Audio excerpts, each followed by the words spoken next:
Assalomu alaykum hurmatli kanalimiz obunachilari. Yaxshimisizlar, sog'lik, yaxshimi, charchamayapsizlarmi? Videoni davom ettiramiz yana. Sizlarga bugun boshqa telefonga ulanish haqida mavzudan keyingi mavzumiz Telegramdagi o'chib ketgan chatlarni tiklashni o'rgataman. Buning uchun bizga mana shu kompyuterdan tiklanadi bu narsalar. Telegramga kirib olamiz. Mana Telegramga kirib oldik. Mana shuni bosamizda settingsga kiramiz. Settingsga kirgandan keyin mana bitta mana ingliz tilida advanced degan joyi bo'ladi, mana advanced. Shuni bosamiz. Keyin pastga tushamizda export Telegram datani bosaman. Bu yerda account information, contact list, kontaktlaringiz kelsa, kontaktlaringizni ham tiklashingiz mumkin. Story archive degani zaxira nusxalarini ham tiklashingiz mumkin mana shu yerda. Music on profiles ham tiklashingiz mumkin. Mana personal chat, shaxsiy chatlar, bot chatlarni tiklashingiz mumkin mana bu yerda. Private channels, ya'ni yopiq kanallarda ham, public ochiq guruhlarda ham, yopiq guruhlarda ham hammasini tiklashingiz mumkin ekan. Mana bu joyda video rasmni tiklaysanmi deyapti, videoni tiklaysanmi deyapti, ovozli xabarlarni tiklaysanmi deyapti. Hop, stikerlar tiklaysanmi deyapti, giftni tiklaysanmi deyapti. Mana shu narsalarni tiklashni ko'rib chiqamiz. Mana active session degani boshqa qurilma ulanib qolgan bo'lsa, ulardagi xabarlargacha tiklasak bo'ladi mana. Senga deyapti, shu narsa HTML faylda kerakmi yo JSON faylda kerakmi deb so'rayapti mana. Misol uchun biz human readable HTMLda bossak ham bo'ladi yoki men JSON da ham bossak ham bo'ladi. JSON formatda tiklab beradi. Biz HTML da bosaveraylik.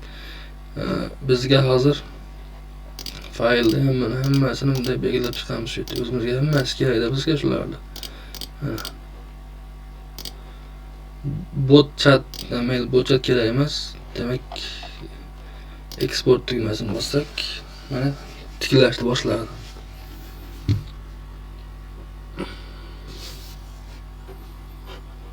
Shularni hozir ko'rib, o'rganib olasiz. Xudo xolasa mana sekin-sekin tiklab oladi bu narsani.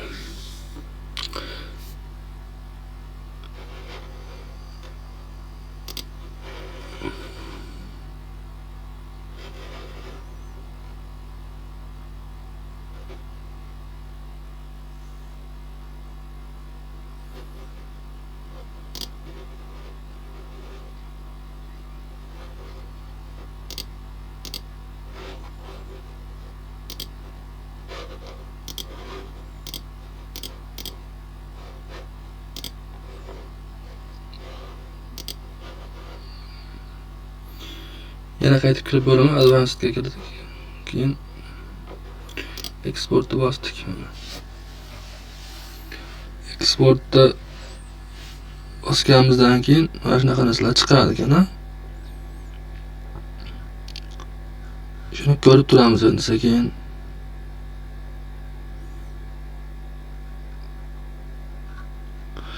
Hozir shu tugagandan keyin videoni davom ettiramiz. Buni videoni to'xtatib turamiz.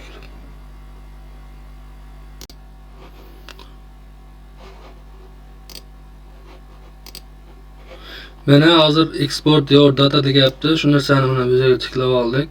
Show my datani bossak, mana bu joyda chat degan joyda men chatlar tiklaydi polni. Keyin uni pastga tushsak, imageslar mana qanaqa rasmni bo'lsa tikladi. JS degan JavaScript faylda listlar tikladi. Bizga asosan chatlar kerak bo'ladi, mana chatga kirsak, mana bu yerda chatda qanaqa rasmlar bor, mana hammasi turibdi mana. Tiklab bordi emas. Ikkinchi chatimiz. Kimga nimalar jo'natgan bo'lsam hammasi turibdi mana. Tushuntiradimmi? Demak, shu orqali biz chatlarimizni hamma yo'g'imizni tiklasak bo'lar ekan. E'tiborlaringizni katta rahmat. Agar videomiz yoqqan bo'lsa, like bosib, obuna bo'lish tugmasini bosishni unutmanglar. Sizlar bilan kelajakda xudo xolasa bundan ham zo'r videolar chiqaramiz. Boshqa telefonlarga ulanishlarda boshqacha yo'llarni ham qilib topaman. Hali sizlar uchun aziz obunachilarim uchun. Xo'p, shularni ko'rib o'rganib olsalar, xudo xolasa qiynalib yurgan bo'lsangiz, shuni tiklab olaverasiz endi bugundan keyin. E'tiborlaringiz katta rahmat.